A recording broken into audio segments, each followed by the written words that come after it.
साथ तो आपका झगड़ा हुआ, मारपीट हुई, आपको बंद कर दिया। दूसरा नाम संजय मुंदड़ा जी का भी आया कि संजय मुंदड़ा जी के साथ भी मैंने 14 लाख की ठगी की। एक नई लड़की को जिसके पास पार्टी का कोई सिंबल नहीं, खुद की पार्टी है, नोटबंदी में सौदे डिले हो गए जितने सौदे नोटबंदी से पहले थे। तो आप ये बताओ कि भाई कर्म का कोई रोल है या नहीं है, भाग्य का रोल है। भाग्य बढ़ा या कर्म बढ़ा, या किसका रोल है? उन्होंने कहा एकमात्र भाग्य का। सांसों का कारवा है, हम कहते हैं जिसे जिंदगी, सांसों का कारवा है, हम कहते हैं जिसे जिंदगी, ये वैसी चलती है जैसी वो चलाता है जिंदगी। नमस्कार मित्रों, मैं कैसे करूं सब्र, मैं कैसे करूं सब्र, किराए की जिंदगी, किराए का घर। आरबी टॉक शो के पॉडकास्ट में आज हमारे मेहमान हैं राजेश पोकर्णा जी। राजेश पोकर्णा जी प्रॉपर्टी ब्रोकर के नाम से विख्यात है श्रीगंगानगर शहर में, और अच्छे प्रॉपर्टी ब्रोकर्स के अंदर इनकी गिनती होती है। किसी परिचय के मोहताज नहीं है। साथ में मंडी में इनका आड़त का भी काम है, होटल व्यवसाय का भी संचालन करते हैं। और विशेष शो में इनको इसलिए आमंत्रित किया गया है कि इनसे जानकारी प्राप्त करेंगे कि श्रीगंगानगर का जो प्रॉपर्टी मार्केट है वो फ्यूचर में किस ओर जाएगा। सबसे पहले नमस्कार जी। नमस्कार जी। सबसे पहले आपको बहुत बहुत बधाई, बहुत अच्छा आपने पॉडकास्ट शुरू किया है और आप जीवन में उत्तरोत्तर प्रगति करें, ऐसी मैं मंगल कामना करता हूँ। सर, प्रॉपर्टी मार्केट है जी, उसे जब हम सिंडिकेट के रूप में देखते हैं कि जैसे काफी सिंडिकेट्स चलते हैं, वो मार्केट को चलाते हैं, तो प्रॉपर्टी मार्केट का जो सिंडिकेट है उसको आप किस क्लास में रखेंगे? वो पार्टनरशिप है आपस में। जब एक डेवलपर जमीन लेके उसको डेवलप करता है और बाजार में प्लॉट्स के रूप में देता है, तो उससे जो हमारा कंज्यूमर है उसको बहुत बड़ा फायदा ये होता है कि उसको हर तरह की सुविधाएं उस कॉलोनी के अंदर मिल जाती है। तो मैं इस बात को ऐसे समझता हूँ कि गंगानगर में ऐसे कई कॉलोनाइजर हैं जो लगातार इस सेक्टर में काम कर रहे हैं और गंगानगर के विकास में अपनी महत्वपूर्ण भूमिका निभा रहे हैं। सर, एक बड़ी समस्या भी आती है इसके साथ जी। वो समस्या ये आती है कि जब हम किसी और संगठन को देखते हैं जिसमें काफी सारे व्यापारी मिलकर काम करते हैं, लेकिन जब हम प्रॉपर्टी मार्केट के अंदर देखते हैं तो एक बड़ी समस्या ये आ जाती है कि जो रेट्स हैं वो रेट्स आम जन के हाथ में नहीं रहते हैं। हाँ, वो जब डेवलपर अपने प्लॉट्स के रेट निकालता है तो वो अपनी कैलकुलेशन करके अपनी गणना के आधार पे निकालते हैं, जिसमें उनका मार्जिन भी जुड़ा होता है। लेकिन आपको मैं वैसे बताऊं कि गंगानगर जो प्रॉपर्टी में प्लॉट्स के रेट हैं, कॉलोनी में जो प्लॉट्स के रेट हैं, वो रेट बिल्कुल वाजिब है। जब हम मंडियों में देखें, आसपास के सेक्टर को देखें, कोई बड़ी सिटीज को देखें, तो आप ये मानोगे, क्योंकि यहाँ पे क्या निरंतर माल सप्लाई में आ रहा है। निरंतर सप्लाई में आने के कारण 1500 से लेके 2000 के बीच में मैक्सिमम 80% प्लॉट्स के जो रेट है 1500 रुपए स्क्वायर फीट से लेके 2000 रुपए स्क्वायर फीट के हैं। 80% कॉलोनियों की बात करूं तो मेरे नजरिए में हम जब 2025 में बैठे हैं तो ये रेट बहुत अधिक नहीं है। लेकिन जब कंज्यूमर जब लेने के लिए आता है तो आप ये ग्राहक के नजरिए से उनके मन में ये रहती है कि भाई ये रेट ज्यादा है, ज्यादा है, ज्यादा है। लेकिन सुविधाओं को देखें और गंगानगर की जमीन की कीमत को देखें तो मेरे नजरिए से आज भी रेट वाजिब है। कितने वर्षों से साहब आप प्रॉपर्टी ब्रोकिंग? मैं 2012 से मैंने शुरू किया था प्रॉपर्टी ब्रोकिंग का। स्टार्ट कहाँ से हुआ आपका? मैं गंगानगर से ही मैंने शुरू किया। मैं पहले प्रॉपर्टी ब्रोकिंग का जो काम है जी, ये कैसे स्टार्ट किया आपने? मैं पहले रुई के व्यापार में था। ओके। तो उसमें क्या है कि मेरे को ना लगातार नुकसान हो रहा था। एक समय ऐसा आया जब मेरे को ऐसा लगा कि मैं आगे चला नहीं पाऊंगा, पैकअप हो गया था। तो आपने वो जो कॉटन का जो व्यापार था उसे पैकअप किया? बिल्कुल कंप्लीट पैकअप किया। मैंने सोचा कि भाई ऐसा कौन सा कारोबार है जो बिना पैसे के किया जा सकता है, जिसमें मेरी खुद की लागत ना हो, क्योंकि मेरे पास पैसा भी नहीं बचा। मेरे 2-4 दोस्तों के पैसे भी मुझे देने थे, मेरे ऊपर कर्ज हो गया था।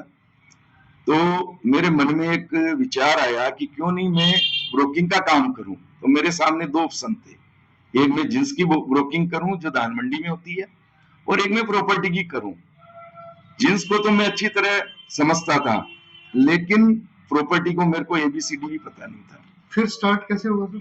बस मेरे मन में विचार आया कि ये काम करना है, कम से कम इसमें मेरी कोई लागत नहीं है, सौदा होगा तो मेरे को ब्रोकरेज मिल जाएगी, नहीं होगा तो मेरा समय लग जाएगा। समय कोई मेरे पास समय की कमी उस नहीं, समय की कमी नहीं थी, धन की कमी थी। बहुत अधिक कमी थी। सर कहीं से आदमी स्टार्ट करता है, तो स्टार्ट जब आपने प्रॉपर्टी का जो ब्रोकिंग का जो काम शुरू किया, ये कहीं से तो स्टार्ट हुआ होगा।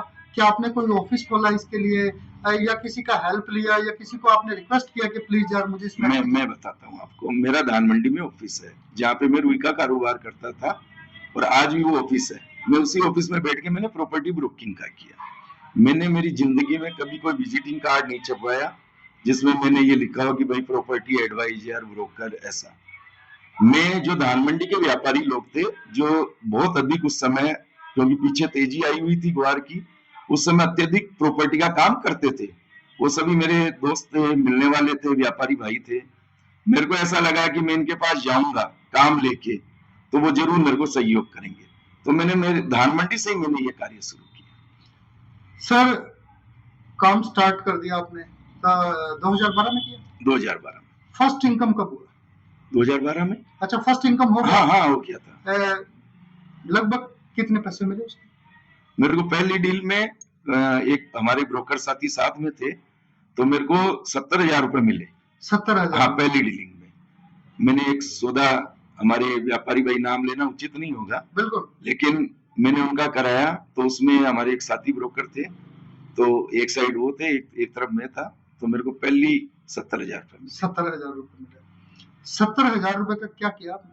कुछ नहीं। घर जाके भाभी जी को दिए होंगे? हाँ जी, नेचुरल है वो तो। भगवान को भोग भी लगाया होगा कि आपका बहुत बहुत शुक्र है जो है इस संसार में सब ऊपर वाले का दिया हुआ है, होता हर एक को, और ईश्वर की कृपा से ही वो शुरुआत हुई थी मेरी। सर जन्मभूमि को बड़ा मानते हैं या कर्म भूमि को? दोनों का अपना अपना रोल है सर। किस तरह से? जैसे जहाँ आपका जन्म हुआ उसके प्रति आपका एक कर्ज हो गया, जैसे माता के प्रति होता है, वैसे उस धरती के प्रति हो गया आपका।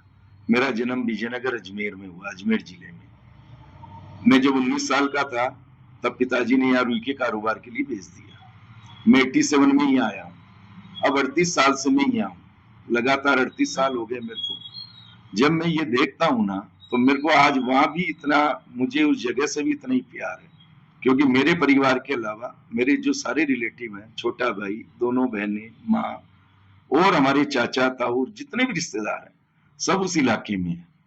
तो मैं ये मानता हूं कि बड़ा छोटा करके अगर सोचें, अपने देखें, तो वो उचित नहीं होगा। दोनों का अपना अपना रोल है। कर्म को बड़ा मानते हैं, भाग्य को?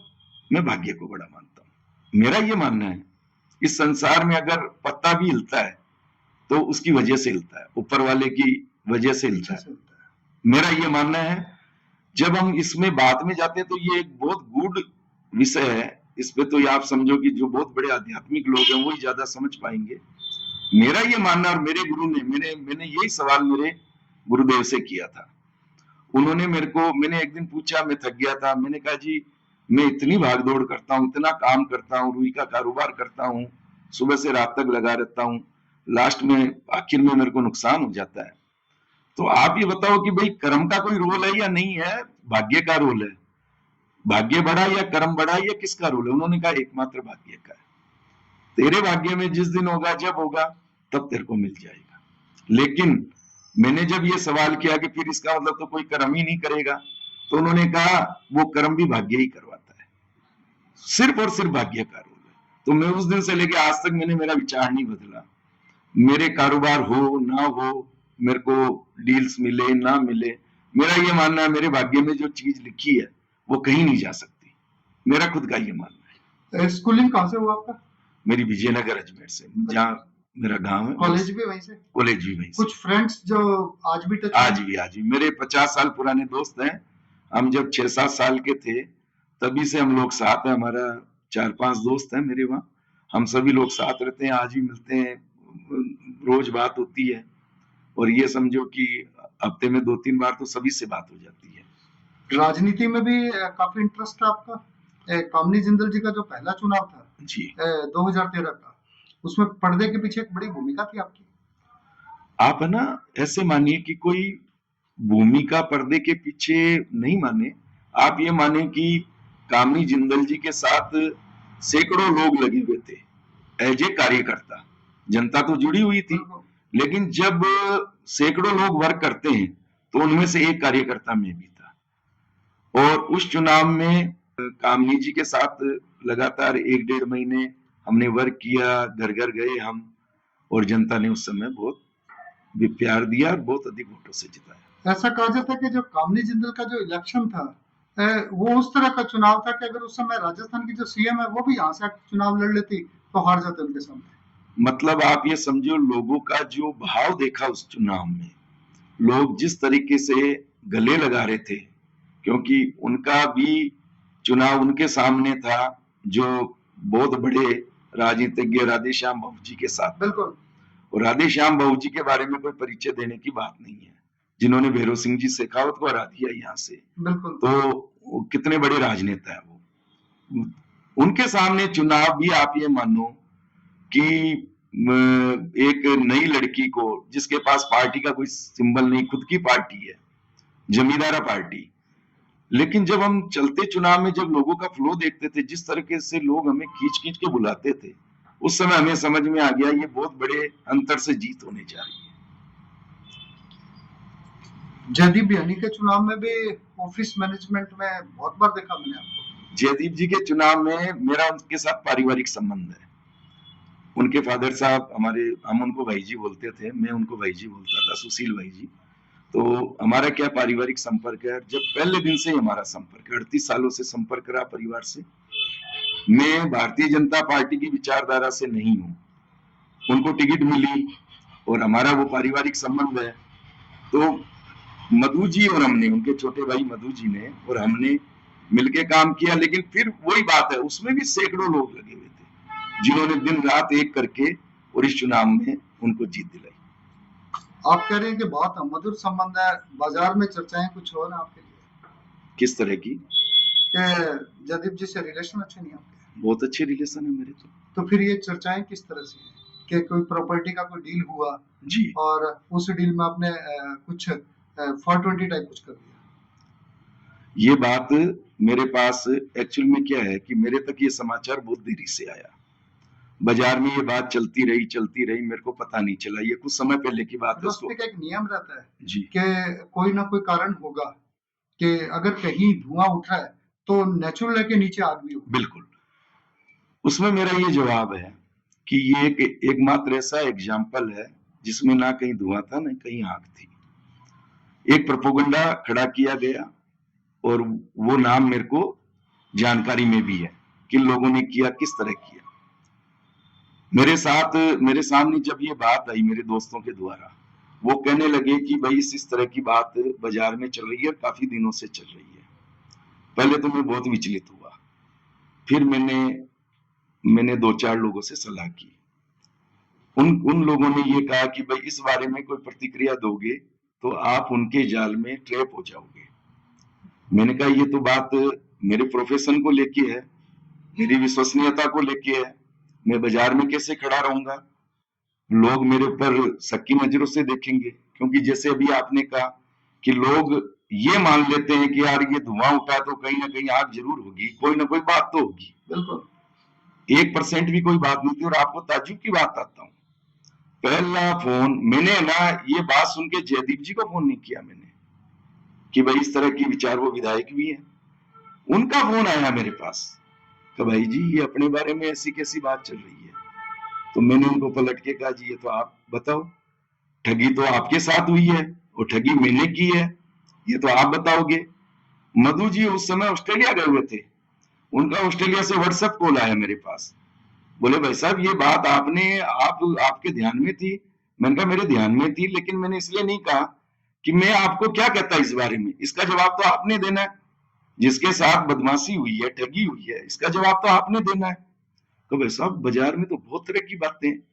फिर उन्होंने अपनी कार्यवाही की। जयदीप जी का तो आपको पता है, वो तो बहुत इस बात को लेके मुखर व्यक्तित्व मुखर है और उनको बहुत गुस्सा आया। बिल्कुल।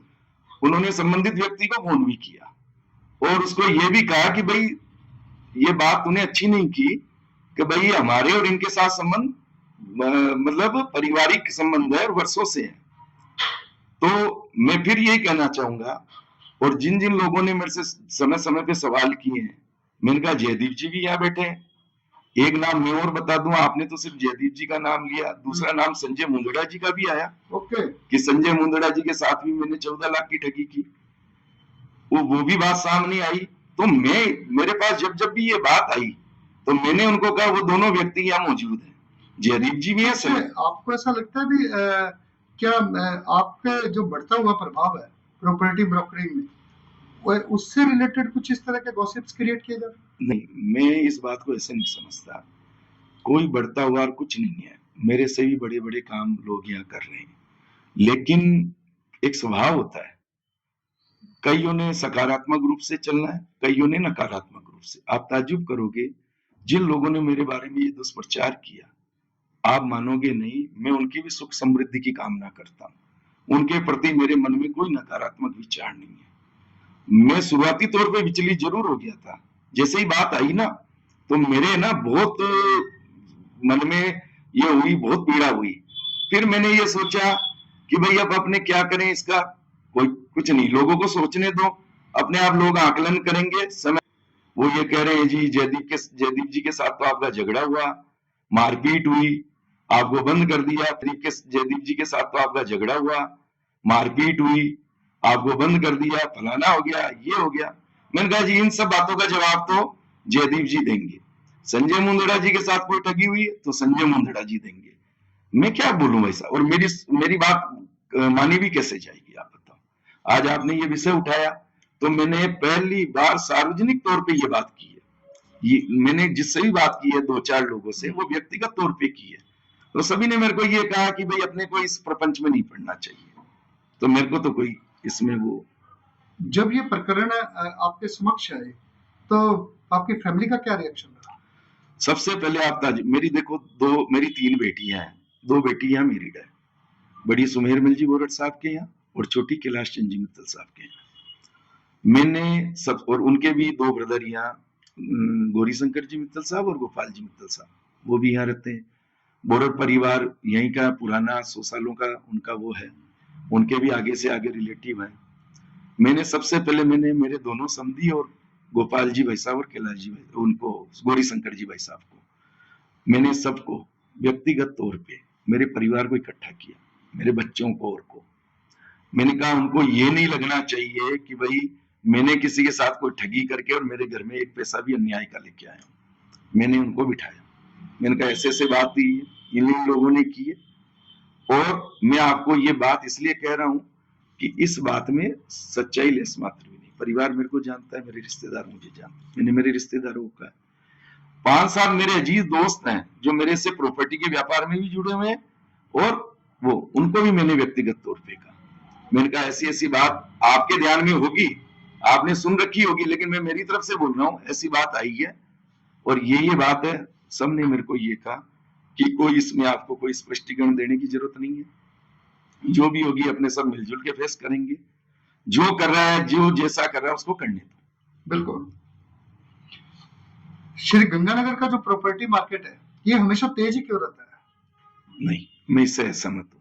नहीं, बीच में एक समय आया था कुछ समय के लिए, लेकिन फिर मार्केट बिल्कुल अप हो गया। मैं आपको बताता हूँ, 2012 में मैंने अभी बताया आपको दलाली का काम शुरू किया। बिल्कुल। 10-11 में गुहार की तेजी आई थी।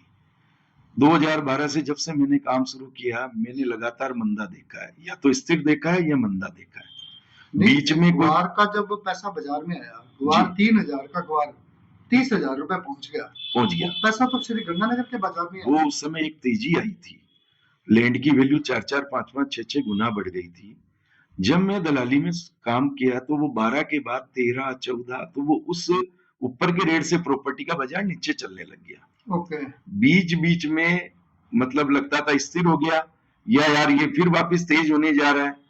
फिर 16 में कोई हल्की सी तेजी आनी शुरू हुई, फिर धीरे से फिर नोटबंदी हो गई, फिर जीएसटी आ गया। नोटबंदी में तो खूब सौदे हुए। नोटबंदी में सौदे डिले हो गए, जितने सौदे नोटबंदी से पहले थे। नहीं, जो मार्केट का जो ओवरफ्लो था, ओवरफ्लो पैसा था जो, वो प्रॉपर्टी के अलावा नहीं लगा सर, नहीं लगा सर।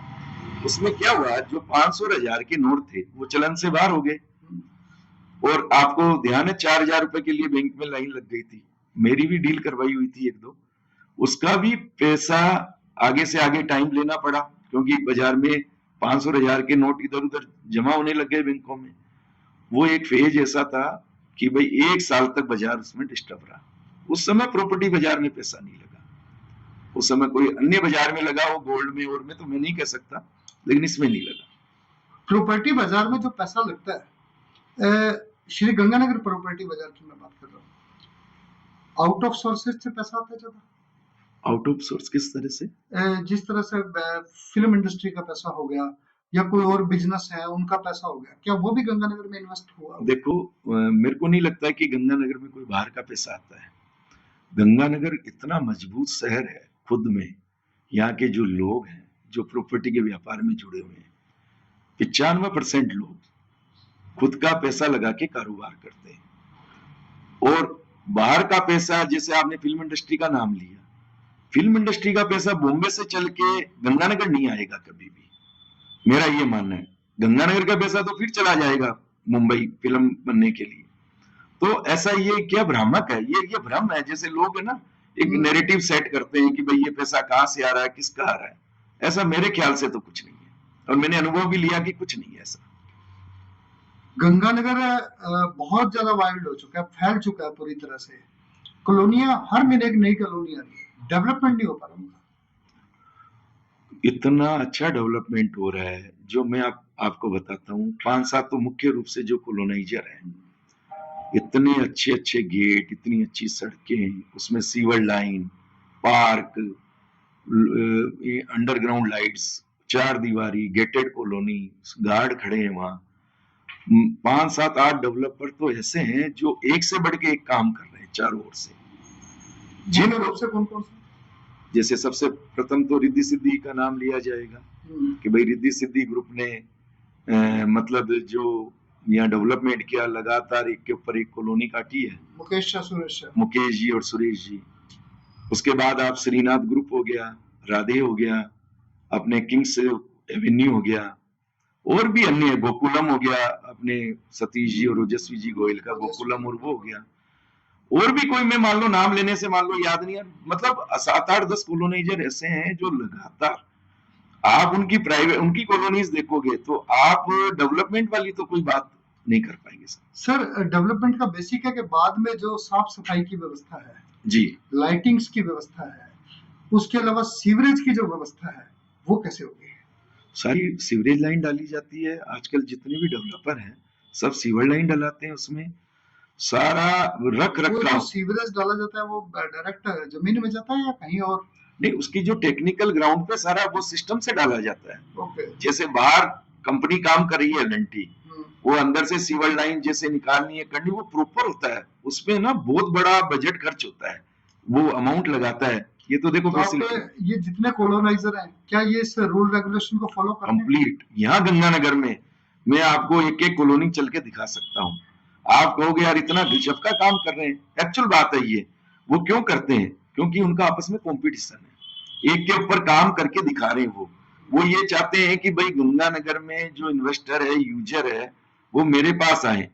कंपटीशन इतना गजब का चल रहा है उन लोगों में, तो एक से बढ़ के एक पार्क बन रहे हैं, सारे रूल्स पे फॉलो हो रहे हैं, अच्छे अच्छे सुंदर गेट बन रहे हैं, मतलब बहुत अच्छा काम हो रहा है।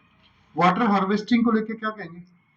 गंगानगर के लिए ठीक है वाटर हार्वेस्टिंग या नहीं? जैसे बताया जाता है कि हमारे यहाँ का जो भूजल स्तर है वो बहुत ऊपर है। भूजल स्तर ऊपर आया है, लेकिन वो सारी जो कॉलोनी में रेन हार्वेस्टिंग वाला जो चल रहा है, वो सारा टेक्निकल ग्राउंड्स पे इंजीनियर्स की राय से ही होता है। उन लोगों को भी पता है कि वाटर लेवल कितना है, और वो सारा ना एक तरीके से किया जा रहा है। मतलब आप ऐसा नहीं सोच, मतलब आपके कहने का मतलब है कि किसी तरह का कोई टेक्निकल इश्यू नहीं छोड़ा जा रहा? नहीं छोड़ा जा रहा। ब्रांडेड कॉलोनियों में जो कॉलोनियां, ऐसे तो कच्ची कॉलोनियां कट जाती है, छोटी मोटी कोई काट भी देते हैं मान लो, अगर वो डेवलपमेंट नहीं करा रहे तो उनकी तरफ से फॉल्ट है ये।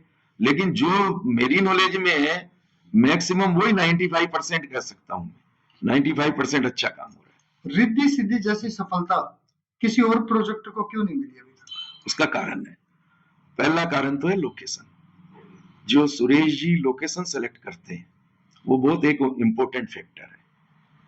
आज आप उनकी कॉलोनीज देखोगे, रिद्धि सिद्धि 1 से लेके 8 तक, और उसके बाद VR 1 2 3 और बिल्कुल 7 सिटी जो भी है मान लो, या कोई कमर्शियल मार्केट है, वो सबसे पहले उसकी लोकेशन को चूज करते हैं कि भाई मेरे को किस जगह वर्क करना चाहिए। तो उनको क्या ज्यादा ताकत नहीं लगानी पड़ती है। अगर आप लोकेशन से आउट कोई चीज डेवलप करना चाहोगे तो आपको पूरी ताकत लगानी पड़ेगी, उसको बार बार संभालना पड़ेगा। तो पहली बात तो ये है कि रिद्धि सिद्धि में सफलता में एक तो लोकेशन का बहुत अहम रोल है। दूसरा, जो इन्वेस्टर का विश्वास है, आप ताज्जुब करोगे, रिद्धि सिद्धि में प्लॉट के सौदे चलते हैं। तो पट्टे वाला सौदा, जो पर्ची वाला सौदा है, पर्ची का एक पर्ची दी जाती है, आपने पैसे जमा करा दिए, वो एक ओनरशिप दी जाती है कि ये प्लॉट आपका है, आपको एक पर्ची बनेगी कंपनी की तरफ से। और जिन्होंने पट्टा बनवाना वो पट्टा बनवा लेते हैं कि भाई आप पैसे लो, हमारा पट्टा बनवा दो। जब रीसेल में माल आता है तो पट्टे वाला प्लॉट नीचे बिक रहा है, जो यूआईटी अप्रूव्ड और तहसील में रजिस्टर्ड हो गया, यूआईटी का पट्टा तहसील में रजिस्टर्ड है, और वो पर्ची वाला प्लॉट ऊपर बिक रहा है।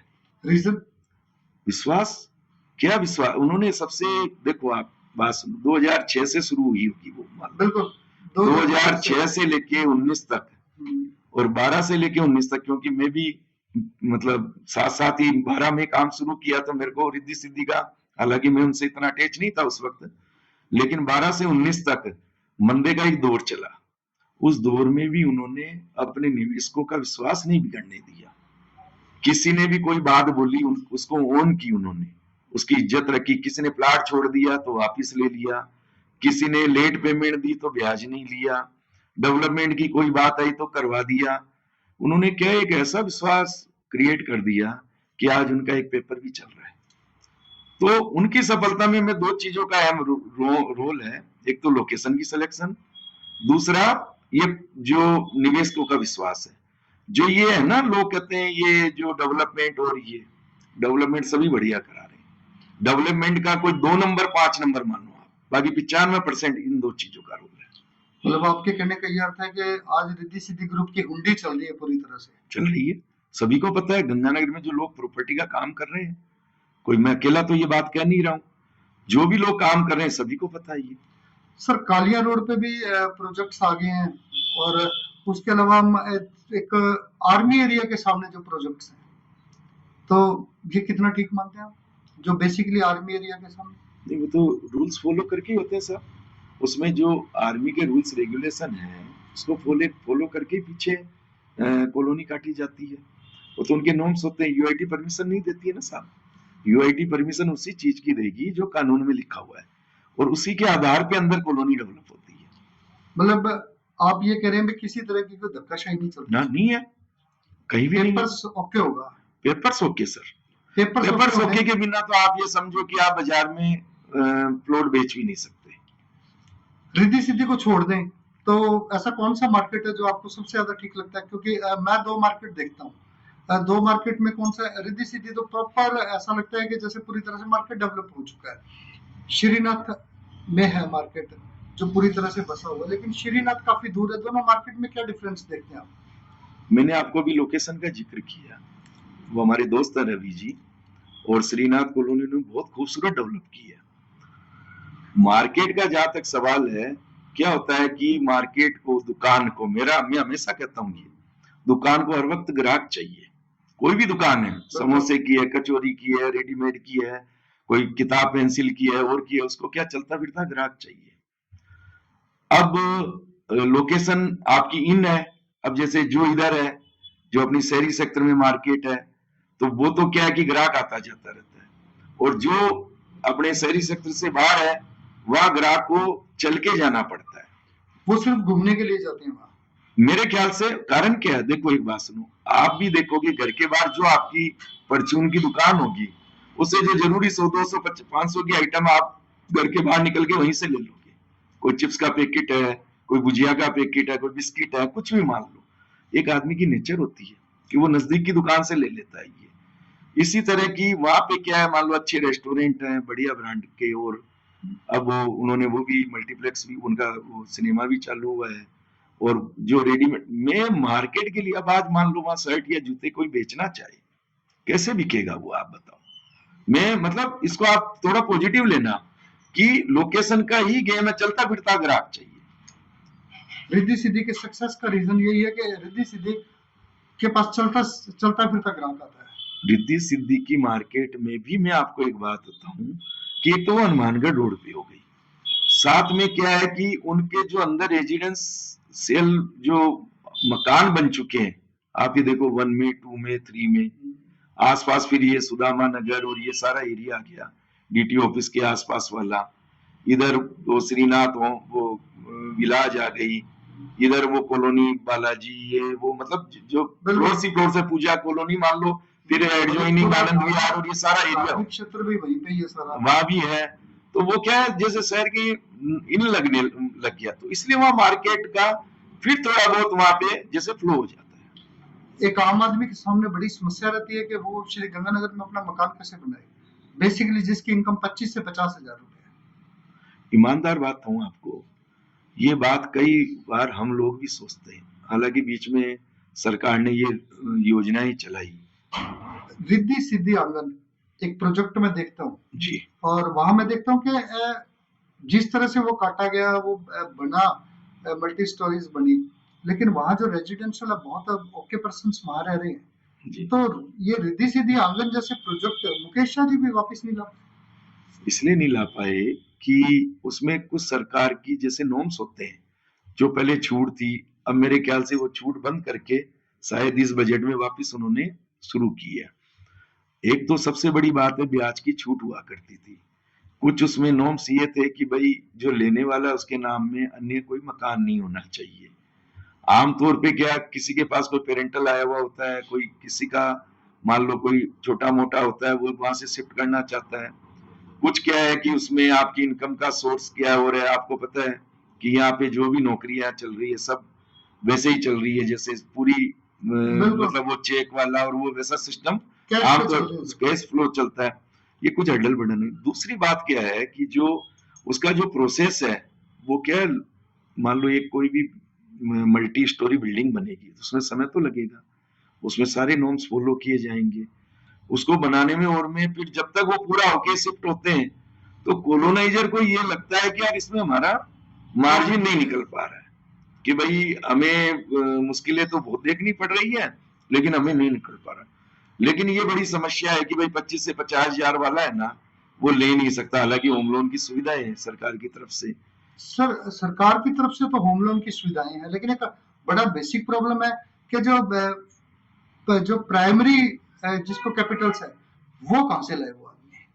हाँ, जो शुरुआती देनी ये एक बहुत बड़ा कहीं जो मकान है आज हम कहीं भी देखते हैं, चाहे वो सेतिया फार्म है या कुछ पुरानी बादी भी है, कहीं भी चले जाएं तो बेसिकली कोई भी मकान 25-30 से नीचे नहीं है। हाँ नहीं है, तो वो उसकी रिक्वायरमेंट को कैसे पूरी करे, एक बड़ा लोन भी नहीं ले सकता कि सपोज दैट अगर 25 लाख का लोन ले लिया तो 25,000 तो वही चला जाएगा। बिल्कुल चला जाएगा, ये बड़ी प्रॉब्लम है। गंगानगर में लैंड कॉस्ट बढ़ गई, कंस्ट्रक्शन कॉस्ट भी आपको पता है इन 3-4 सालों में बढ़ी है, ये एक बड़ी चुनौती है। लेकिन अगर मैं तो यही कह सकता हूँ, मैं ब्रोकर हूँ और कॉलोनाइजर के साथ काम करते हैं, हम तो ये कहेंगे कि कोई भी वो एक ऐसा कोई सिस्टम लेके आए, चाहे दूर ले आए, थोड़ा सा 7-8-10 किलोमीटर दूर ले आए, कि जिसमें सिर्फ ऐसा ही प्रोजेक्ट बना के दे देवे, मतलब मल्टी स्टोरी ना बनाए, छोटे छोटे प्लाट ग्राउंड फ्लोर वाले दे देवे और इकोनॉमिक दे देवे। तो मैं तो आपके माध्यम से जो गंगानगर शहर के इतने बड़े कॉलोनाइजर उनसे ये प्रार्थना कर सकता हूँ कि अगर ये एडवाइस भी कर सकते हैं। हाँ करते हैं हम, जैसे व्यक्तिगत तौर पे तो हम कहते ही हैं कि आम आदमी नहीं ले पा रहा है, आम आदमी को जो ये जन आवास वाले हैं वो 9 लाख 15 लाख, मतलब आम आदमी को 20-22 लाख की रेंज में भी मिल जाए ना तो सर जो जन आवास वाले वहां एक बड़ा प्रॉब्लम है कि जो कमरों के आप साइज देखोगे तो बड़े छोटे, बहुत ही ज्यादा छोटे हैं, छोटे, और एरिया देखिए आप 325 स्क्वायर फीट, तो वो तो बिल्कुल बाड़े जैसी जिंदगी हो जाती है। बिल्कुल ठीक फरमा रहे हैं आप। लेकिन मैं कहता हूं कि आप है ना इसको अगर ऐसे डाइवर्ट कर दें कि शहर से दूर ले लें और वहां पे सिर्फ मतलब सरकार के जो नॉर्म्स वैसे लिखित में है, कॉलोनाइजर व्यक्तिगत तौर पे उसको जन आवास में नहीं रखे और उसको बस ग्राउंड फ्लोर ही बना के देना शुरू कर दे, और जहाँ पे प्लाट कॉस्ट कम हो जाए उनकी, तो ये काम भी एक सामाजिक सेक्टर का काम मान लो देखो व्यापार तो खूब कर ही रहे हैं सब लोग, बिल्कुल अगर इस काम को करें तो अच्छी बात है। मेरा क्या है, रिद्धि सिद्धि ग्रुप के साथ थोड़ा ज्यादा अटैचमेंट है, मैं उनसे तो ये रिक्वेस्ट करूंगा आज। आधुनिक गंगानगर का निर्माता किसे मानते हैं? 3 व्यक्तियों को मानता हूं। पहला तो बीडी अग्रवाल साहब। बीडी अग्रवाल साहब ऐसे व्यक्ति थे जिन्होंने एक चीज सोची गंगानगर के लिए।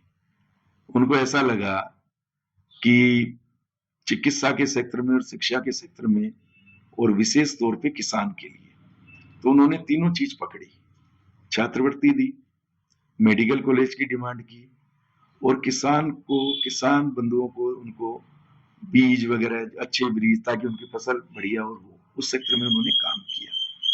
तो वहां से एक दौर शुरू हुआ। राजनीतिक तौर पे उसके पहले कहें तो राधे श्याम जी गंगानगर, उन्होंने एक थॉट प्रोसेस लिया कि मेरे को इसको बहुत अच्छी सिटी, जैसे कहते थे पहले कि भाई चंडीगढ़ का बच्चा बनाना है, तो उन्होंने जवाहर नगर और ये सारी उस थॉट का प्रोसेस था उनका। बाद में कहें तो बीडी अग्रवाल साहब ने ये सोच ली और उसको आगे बढ़ाया भी। आपको ध्यान होगा गंगानगर मेडिकल कॉलेज का मुहूर्त अशोक गहलोत जी के टाइम में, बिल्कुल 100 करोड़ का चेक देना, ये एक राशि का चेक देना, सितंबर 2013 की बात है शायद ये। हाँ जो भी डेट होगी, मतलब तो एक तो वो मैं उनको मानता हूं कि उनकी एक ऐसी सोच थी जिससे गंगानगर में एक विकास के रास्ते खुले। दूसरा मैं मानता हूं रिद्धि सिद्धि को और साथ में इनके साथी कॉलोनाइजरों को भी। मतलब इन लोगों ने इतनी तेजी से विकास किया गंगानगर का, लोग कहने में तो कह देंगे, बीडी साहब के लिए भी कह देंगे कि भाई उनका तो राजनीतिक उद्देश्य था इसलिए किया, लेकिन गंगानगर का तो भला हुआ ना। बिल्कुल लोग कह देंगे ये तो व्यापार करते हैं, इनको तो कमाई के लिए करते हैं, लेकिन इन्होंने विकास तो किया ना। गंगानगर के विकास में रिद्धि सिद्धि की एक महत्वपूर्ण भूमिका है। और नंबर 3 पे जो बीडी अग्रवाल साहब की सोच थी, जो उनके बीच में मान लो व्यवसायिक परिस्थितियां ठीक नहीं रही, वो चले भी जल्दी गए। उसके बाद मोहित जी टाटिया ने उस बात को बहुत तेजी से आगे बढ़ाया। तो मेरा ये मानना है कि बहुत होंगे, जैसे हर चुनाव में सैकड़ों लोग होते हैं, तो गंगानगर के विकास में बहुत लोगों का योगदान है, लेकिन मैं विशेष तौर पे इन 3 लोगों को मानता हूं कि भाई इन तीनों लोगों ने गंगानगर के विकास को बहुत, अब वो मेडिकल कॉलेज लेके आए, कितनी वो ले आए, वहां पे कितने तरह के जन सेवा हो गया, उसके अलावा कितने शिक्षण, अब वो डीपीएस लेके आ रहे हैं। मतलब गंगानगर को क्या है कि ग्रोथ मिल रही है उन चीजों से। तो मैं इन तीनों का मानता हूँ। सर कहते हैं किसी भी शहर का जो डेवलपमेंट है उसमें बेसिक भूमिका रहती है इंडस्ट्री की। श्री गंगानगर में इंडस्ट्री नहीं है, बहुत कम इंडस्ट्री है। क्या आपको नहीं लगता कि जो प्रॉपर्टी मार्केट चलता है ये सारा हवा में चल रहा है? क्योंकि जब तक इंडस्ट्री नहीं है तो बिना इंडस्ट्री के जो एक प्रॉपर्टी मार्केट दिखाया जा रहा है हम लोगों को, उसमें कितना सच है? एक्चुअली क्या है कि जो अपना एग्रीकल्चर बेस्ड काम है, यहाँ टोटल एग्रो पे काम है, अपना फसल से ही अपनी मंडी चलती है, मंडी से बाजार चलता है, उसके बाद अन्य बाजार चलते हैं। इंडस्ट्री भी उससे ही, आपने देखा है कि भाई जो भी यूनिट लगे हैं, एग्रो यूनिट लगे हैं सारे, जहां तक वो वैसी इंडस्ट्री का है, तो मान लो अग्रवाल साहब, बीडी अग्रवाल साहब का जैसे वो एक्सपोर्ट होता था उसका धक्का लगा है, पहले तिलम संघ और ये कॉटन कॉम्प्लेक्स और अपने जेसीटी मिल हुआ करती थी, उसका धक्का लगा है। लेकिन मैं आपको वैसे बताता हूँ कि हमारी जो सारी इकोनॉमी है वो फसल से है, और गंगानगर में मेरे ख्याल से अगर आप डाटा लेंगे ना तो पूरे साल में मंडी समिति से मिल सकता है डाटा, 1000 करोड़ की फसल बिकने के लिए आती है, जो हमारे पूरे एरिया से होके आती है, मेरे को जहां तक ऐसा लगता है। तो इससे ज्यादा भी हो सकती है। तो हमारी जो इकोनॉमी है वो वहां से चलती है और हमारी इकोनॉमी को ग्रोथ वहां से मिलता है। दूसरा, गंगानगर के प्रॉपर्टी बाजार में इतना साहूकार है, लोगों ने चंडीगढ़, जयपुर, दिल्ली, बड़े बड़े शहरों में कई जगह काम करके देखे हैं, काम कर भी रहे हैं। वो आवश्यकता की चीज तो ले लेते हैं, जैसे कोई फ्लैट लेना है किसी ने, मान लो बच्चों के लिए जयपुर दिल्ली, वो तो ले लिया, मान लो उसमें तो कोई बात नहीं है। लेकिन जो इन्वेस्टमेंट का या डेवलपमेंट का प्रोग्राम वहां क्यों नहीं कर पाते वो, क्योंकि वहां पे कागजों का और लेन देन में दिक्कत का सामना करना, पारदर्शिता का, ट्रांसपेरेंसी ट्रांसपेरेंसी नहीं है। दूसरी, वहां कहीं भी किसी भी मौके आपके साथ कोई भी ठगी हो सकती है। तो गंगानगर में क्या वो एक इन्वेस्टमेंट रहता है, गंगानगर में बाहर का पैसा भी, मतलब विशेषकर जो गंगानगर से जुड़े लोग बाहर चले गए हैं वो लोग यहाँ पे इन्वेस्ट करते हैं। अब रह गया यहाँ का बाजार, जो आप कह रहे हैं कि कहीं हवा में तो नहीं है, बिल्कुल नहीं है। वो क्यों नहीं है, हवा में हो जाता, लेकिन कोलोनाइजर ने एक के ऊपर एक, एक के ऊपर एक, एक के ऊपर कॉलोनी काट के इतनी ओवर सप्लाई माल है कि कंज्यूमर को बहुत आराम हो गया, कंज्यूमर को सिलेक्शन भी हो गया, रेट भी बढ़ नहीं पा रहे हैं क्योंकि आगे से आगे कॉलोनी आती जा रही है। तो गंगानगर का बाजार बिल्कुल हवा में नहीं है, बैलेंस है, बिल्कुल बिल्कुल बैलेंस है। आप अपनी मंडियां हैं, सूरतगढ़ है, केसी सिंहपुर, विजयनगर, रायसिंह, कोई भी मंडियों में आप है ना, वैसे ही जो बाजार या उसके आसपास जो कॉलोनी है, जो पहले जहां मकान बने हुए, वहां आप रेट का पता करना, यहाँ के रेट का पता करना आप कॉलोनी में। वहां का डेवलपमेंट कुछ नहीं, यहाँ का डेवलपमेंट इतना जोरदार है सभी कॉलोनियों में। सर एक प्रश्न और आता है इसमें से कि ये मान लेते हैं कि गंगानगर का जो बाजार है वो सेफ है, बैलेंस है, लेकिन इतनी जनता कहाँ से आएगी जो इन कॉलोनियों में रहेगी? ये आपका सबसे बढ़िया सवाल है। भाई हम देखते हैं भाई बच्चे तो हमारे बाहर जा रहे हैं। नहीं, मैं बताता हूँ आपको, बच्चे बाहर जा रहे हैं, जाते रहेंगे, आते रहेंगे। आपने एक परिवर्तन देखा होगा, कोविड आया 2020 के बाद, जो बच्चों के प्रति बाहर भेजने की एक होड़ थी, वो माता पिता पेरेंट्स ने ना उसको कम कर दिया। अब बच्चे पढ़ने के लिए जाते हैं, वापस वो उनको बुलाते हैं कि हमारे पास रहो, कोविड जैसी महामारी देखी है उन्होंने। उस कोविड के बाद आपने देखा होगा 4 साल में बहुत मतलब एक तरफा बाजार चला है, एक चेंज आया बहुत बड़ा। लोगों ने अपना रुपया, जो पहले लोगों में इनकम बनाने के लिए कि मेरे पास 5 लाख की सेविंग है, मैंने किसी को 5,000 रुपए महीने भी आज पे दे रखा है, कभी चलो 5,000 की ये इनकम हो जाएगी, कोई दूसरी इनकम अपनी सैलरी हो, ऐसे लोग काम करते थे। लोगों ने वो काम बंद करके और प्रॉपर्टी में इन्वेस्टमेंट करना शुरू कर दिया। उसके बाद अब आपका ये कहना है कि जैसे इतने लोग आएंगे कहाँ से, इतनी कॉलोनियां देखे तो आज रिद्धि सिद्धि में भी 100% मकान नहीं बने हुए, वो नहीं बने हुए, वो कहीं भी नहीं बनेंगे, नहीं वो कहीं भी नहीं बनेंगे। जवाहरनगर कब कटा था, जवाहरनगर आज भी आपको खाली प्लाट दिखेगा, मीरामार खाली दिखेगा, जो भी गवर्नमेंट की कॉलोनियां सद्भावना नगर है वो खाली दिखेगी। मेरा क्या कहना है कि कोविड के बाद एक परिवर्तन क्या हुआ कि जो हमारे गांवों में, गंगानगर की अकेली आबादी मत मानो आप, डाटा तो 2.5 लाख के थे, वो आबादी धीरे धीरे बढ़ के 4 लाख हो गई है। हम बाजार में ट्रैफिक देख रहे हैं लगातार, बाजार में कहीं जाते हैं हमें एहसास होता है कि भाई अचानक यहाँ भीड़ भाड़ बढ़ गई है। वो क्यों बढ़ गई है कि जो मंडियों में, गांवों में रहने वाले लोग हैं, कोविड की बीमारी में जब उनको इलाज नहीं मिला या उनके मिस हैपनिंग हो गई, अब उन लोगों का चाहे एजुकेशन के लिए बच्चों की, चाहे मेडिकल के लिए, वो धीरे धीरे गंगानगर शिफ्ट होने लग गए। मंडियों के विशेष कर से जो नजदीकी गांव है वो तो चलो गांव से रोज अप डाउन कर लेते हैं, मान लो नेतेवाला वाले हैं तो उनके लिए तो शहर ही है, मान लो अप्रोक्सीमेटली रायसी नगर तक के जो लोग हैं वो यहाँ आ रहे।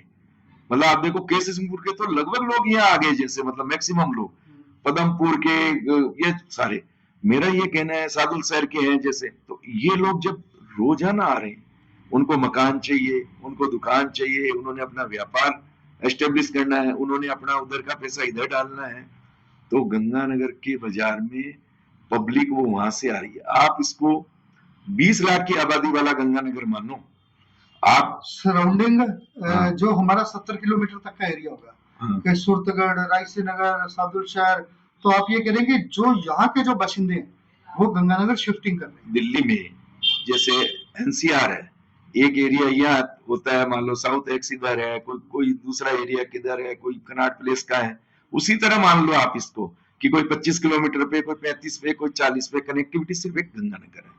ध्यान से देखोगे तो ना तो आपके अबोर बठिंडा, इधर बठिंडा तो फिर अच्छा डेवलपमेंट होगा, अबोर हो गया, इधर आप देखोगे हनुमानगढ़, जिस तरह का डेवलपमेंट वहां राजनीतिक तौर पे तो ज्यादा हो गया, लेकिन इधर वैसा डेवलपमेंट बहुत ज्यादा है। हर आदमी गंगानगर आना चाहता है।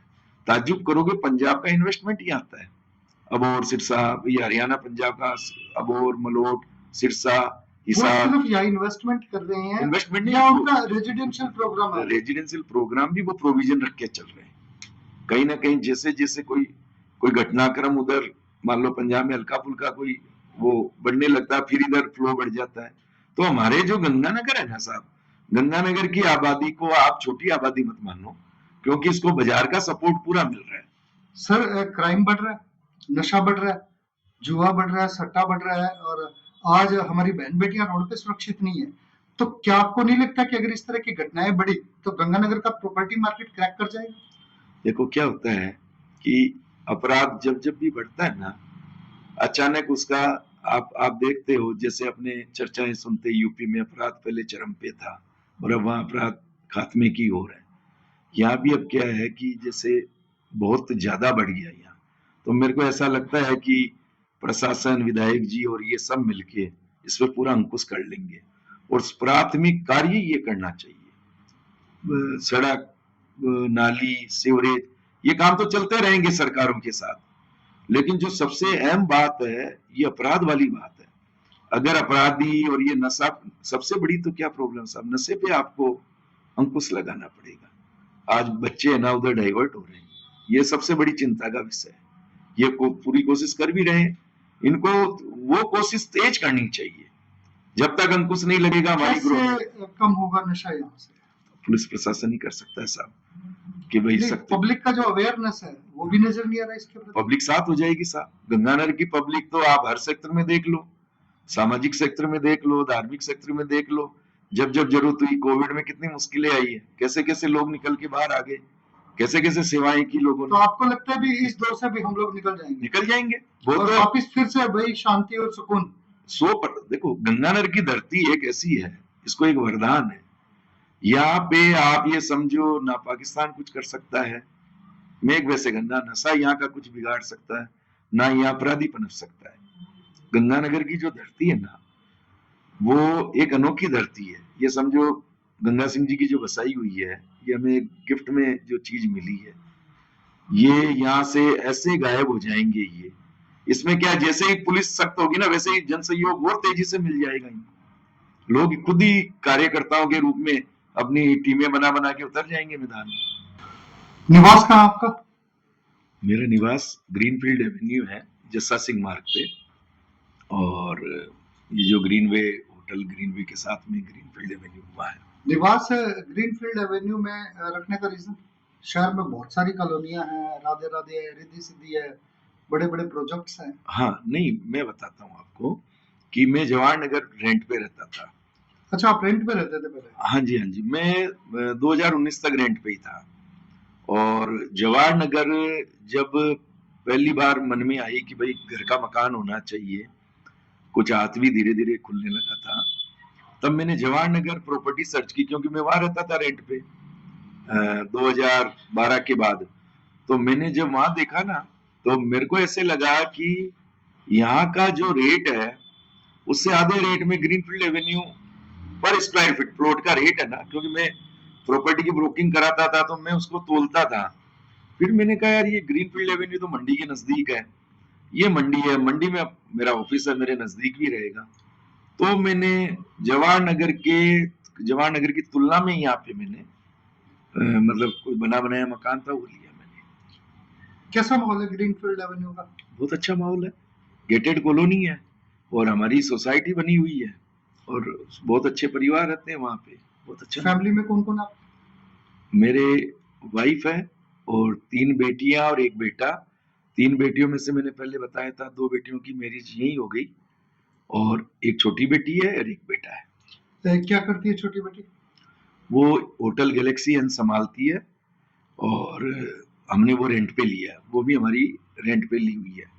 होटल गैलेक्सी इन का मैनेजमेंट देखती है बेटी आप? हाँ, वो टोटल वो रन करती है, उसमें मेरी कोई हेल्प नहीं है। वो और उसका भाई, वो उसके भाई मतलब अमन की भी मतलब थोड़ी सी हेल्प है, बाकी वही देखती है। बेटा क्या करता है? बेटा मेरे साथ है। बेटा आपके साथ बिजनेस में है? हाँ, बिजनेस में प्रॉपर्टी ब्रोकिंग का काम करता है? प्रॉपर्टी ब्रोकिंग का काम करता है और साथ में हेल्प करा देता है मेरी। कोई भी इधर उधर आना जाना हो, कोई दिखाना हो, रजिस्ट्री कराना हो, काम काज हो, वो करता है। श्री गंगानगर का जो प्रॉपर्टी मार्केट है वो फ्यूचर में तेज रहने की संभावना है, मंदा आएगा या इक्वल रहेगा? मैं आपको एक बात दावे के साथ कह सकता हूँ कि गंगानगर का प्रॉपर्टी बाजार अन्य बाजारों से अलग हो चुका है। फेज तो आएंगे जब आपको ऐसा लगेगा बाजार रुक गया है या बाजार रुक के थोड़ा सा डाउन फॉल है, लेकिन मेरे को आने वाले भविष्य में इसको मंदा होने की संभावना नहीं दिखती है। क्यों नहीं दिखती है? जैसे मुंबई में प्रॉपर्टी खत्म हो गई, दिल्ली में प्रॉपर्टी खत्म हो गई, किस रूप में खत्म हो गई कि वहां जमीन के रूप में खत्म हो गई, वहां फ्लैट के रूप में है, या सब डेवलप हो चुकी है, सब में रिहाइश है, वो एक तरह से मतलब नई एडिशन की गुंजाइश नहीं। उसी तरीके से गंगानगर का जो इनर एरिया है वो आप ये समझो कि लगभग लगभग समाप्ति की ओर है। 5-4 सालों में वो कट के प्लॉट के रूप में और अन्य रूपों में कन्वर्ट हो जाएगा। कहाँ तक देखते हैं आप शहर का विस्तार? देखो, शहर का जो बैरिकेड है ना, वो एक सर्कल है, रिंग रोड है हमारे। बिल्कुल।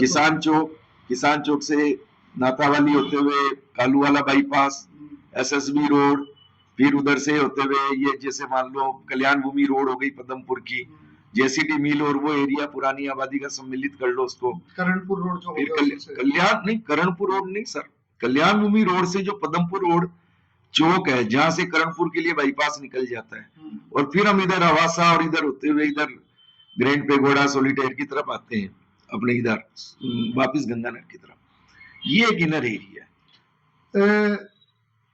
पदमपुर रोड जो है, पदमपुर रोड पे क्या फ्यूचर नजर आता है प्रॉपर्टी का?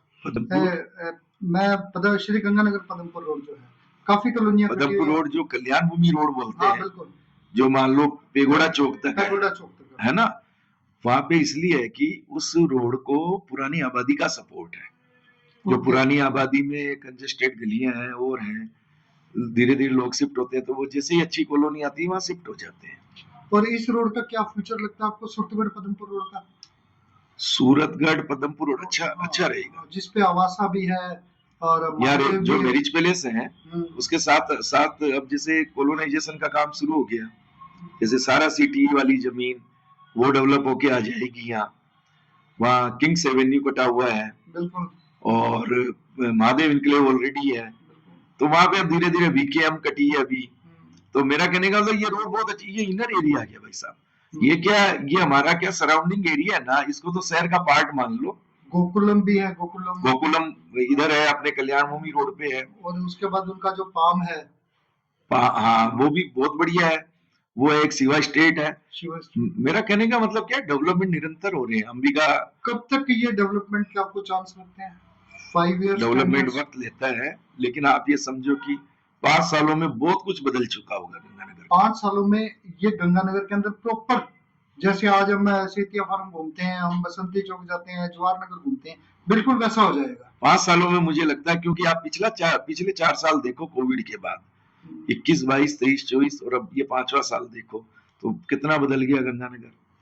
उसके बाद सूरतगढ़ से जैसे हम किसान चौक से हनुमानगढ़ रोड की तरफ चलते हैं, वहाँ क्या डेवलपमेंट लगता है आपको? रिद्धि सिद्धि है वहाँ तो लगभग पेक हो चुका है साहब। ओके, वहाँ तो आप ये समझो कि इधर रिद्धि सिद्धि 2 आ गई, बहुत बड़ी कॉलोनी बन चुकी है, इधर रिद्धि सिद्धि 1 है, साथ में मानसरोवर है, अंबिका सिटी है, हाँ अंबिका सिटी है, छोटे प्रोजेक्ट्स भी हैं वहाँ है, और किसान मार्ग, मतलब वहाँ पे क्या है जी, वो एरिया तो लगभग आप ये समझो कि धीरे धीरे कुछ वहाँ हाउसिंग बोर्ड की एक्विजिशन में जमीनें हैं, जिस दिन वो निकल जाएगी वो डेवलपमेंट हो जाएगा वहाँ पे, तो बहुत सबसे अच्छी रोड है वो। मुकेश शाह जी ने कालिया रोड पे भी कॉलोनी काट दी है। हाँ जी, काटी है जी। जबकि कालिया जो रोड है छोटा रोड है, लेकिन एक अपॉर्चुनिटी जो वहां पे है वो भारतमाला रोड की है। सिर्फ कालिया रोड है ना, छोटी रोड नहीं है साहब, मास्टर प्लान की 120 फुट की रोड है वो, और जो कालिया रोड के साथ में बहुत गांव लगते हैं, कालिया गांव है, जैसे कालिया गांव में आबादी के लिहाज से और रिचनेस के हिसाब से, गांवों की रिचनेस के हिसाब से अच्छा गांव है वो, बिल्कुल कालिया गांव का, जहां तक जिक्र करें अपने खाट लबाना, ये इधर वो सारे मतलब सारी एरिया वो 3x4 मतलब जो भी एरिया है वहां गांव बहुत लगते हैं, डेवलपमेंट उधर कुछ हुआ नहीं है। अब लोग इसको कह देते हैं कहने में कि भाई साहब वो अलग रोड है, कभी मान लो कोई समझौते में कोई वो रोड खुल गई कभी, ये तो दो देशों के समझौते हैं, कोई व्यापार की कोई खुल जाए तो ये आपकी मेन रोड हो जाएगी। मेन रोड है। तो मेरा ये कहना है कि संभावनाएं प्रॉपर्टी बाजार में संभावनाएं तेजी में और भी अगर होती है। तेजी की संभावना दिखती है आपको, तेजी मीन्स एक तो नीड की तेजी हो गई और एक ऐसी जबरदस्ती का जो तेजी चलता है, नहीं, नीड का तेजी रहेगा। आर्टिफिशियल काम कभी नहीं चलेगा साहब जिंदगी में, मैं आपको बताऊं, ये डेवलपमेंट के साथ तेजी चलती है। यही कॉलोनाइजर थे सभी लोग, 2012 से 19 में तेजी क्यों नहीं चला पाए? नेचुरल चलेगी। अब जैसे एसएसबी रोड है, अब एसएसबी रोड पे डीमार्ट आ गया, अब वो एक ग्रोथ दे देगा उस एरिया को, अब वहां पे मंदा कहां से आएगा? जब एक बहुत बड़ा डीमार्ट वहां पे खुलने जा रहा है, प्रोजेक्ट्स जब बड़े आ जाते जब बड़े प्रोजेक्ट आ जाते हैं, उसी तरीके से डेवलपमेंट जब निरंतर होने लग जाता है, आप ये देखो नहर तक कोई जमीन ही नहीं बची है जो डेवलप होने से बची हुई हो। तो ये जो चीजें हैं, एक तो डेवलपमेंट का योगदान होता है, और जो प्राइस की बात है, जो मैं तो इनका धन्यवाद करता हूँ इन सभी का, और मैं तो कहता हूँ रोज कॉलोनी काटेगी। उससे क्या है कि जो कंज्यूमर है उसको माल हमेशा पढ़ते में मिलता रहे, पढ़ते में मिलेगा, और उसको ऑप्शन होंगे 1 2 3 4 5, वो किसी भी ऑप्शन में जा सकते हैं। बेस्ट कॉलोनाइजर किसे मानते हैं? देखो मैं तो रिद्धि सिद्धि के साथ जुड़ा हुआ हूँ, और है भी, रिद्धि सिद्धि बेस्ट कॉलोनाइजर है। विजन्स में क्या फर्क है इनके? मुकेश शाह, सुरेश शाह का जो विजन्स है, सुरेश शाह जी तो बेसिकली देखो उनको सोम शाह के नाम से भी हम लोग जानते हैं, इंडस्ट्री में काफी सक्रिय, क्या वो भी इसके लिए समय निकालते हैं?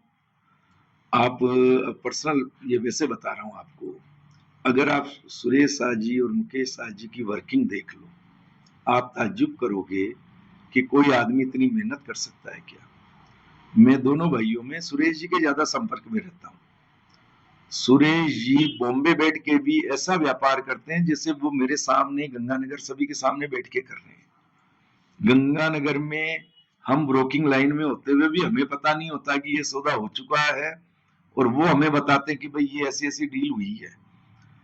उनकी जो वर्किंग आप देख लो, रात को 2 बजे तक, 3 बजे तक वो उस काम को क्या डूब के करते हैं।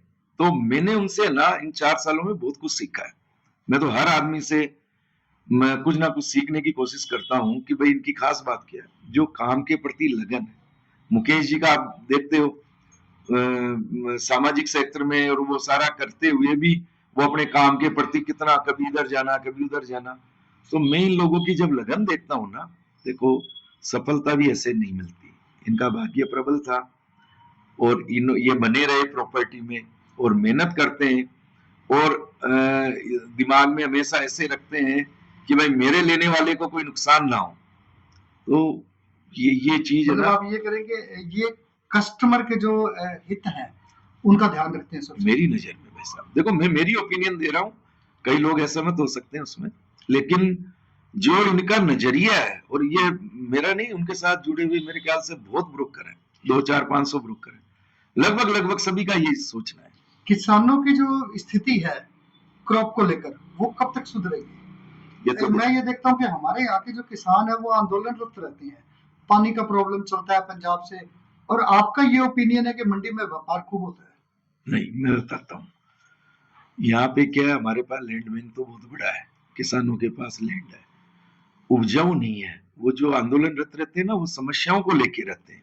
आज उनको पानी नहीं मिलेगा तो खेती कैसे करेंगे। मैं जो मंडी वाली बात बोल रहा था वो टोटल क्रॉप की कर रहा था, मैं ये नहीं कर रहा हूँ वो क्रॉप हो सकता है मान लो 1000 करोड़ की आ रही है तो वो 3000 करोड़ की आ सकती है, 2000 करोड़ की आ सकती है। वो उतना हम मतलब उपज नहीं ले पा रहे उतनी। किसानों के साथ क्या समस्या है कि उनके हक की लड़ाई थोड़े टाइम चलती है, फिर रुक जाती है, सरकारें साथ नहीं दे रही है, सरकार कॉरपोरेट की सोचती है, सरकार किसान, क्योंकि किसान में कोई व्यक्ति तो होता नहीं है, कॉरपोरेट में व्यक्ति जाके मैनेज कर लेता है। और किसान का अगर सही में हित सोच ले तो आप ये देखो पूरे देश में मतलब क्या से क्या हो जाएगा। सारा फसल का खेल है, अब वो फसल हम ले नहीं पा रहे जमीनों से, पानी की समस्या में वो रहते हैं, वो गरीबी में, कर्जे में, सारे दिन उसी में रहते हैं। वो जब भी किसान कोई आंदोलन करते हैं तो व्यवसायियों की क्या भूमिका रहती है इसके अंदर? हम तो बहुत सपोर्टिव रहते हैं। जो व्यापारी की सोच है व्यापारी तो ये मानता है कि हमारे घर की दाल रोटी किसानों से चलती है। जब वो फसल ही नहीं आएगी भाई साहब, तो व्यापारी धान मंडी में क्या करेगा? बाकी के बाजार, गोल बाजार है, गौशाला रोड कैसे चलेगी? प्रॉपर्टी बाजार कैसा चलेगा? अन्य बाजार कैसे चलेगा? दूषित जल की समस्या का समाधान कैसे होगा?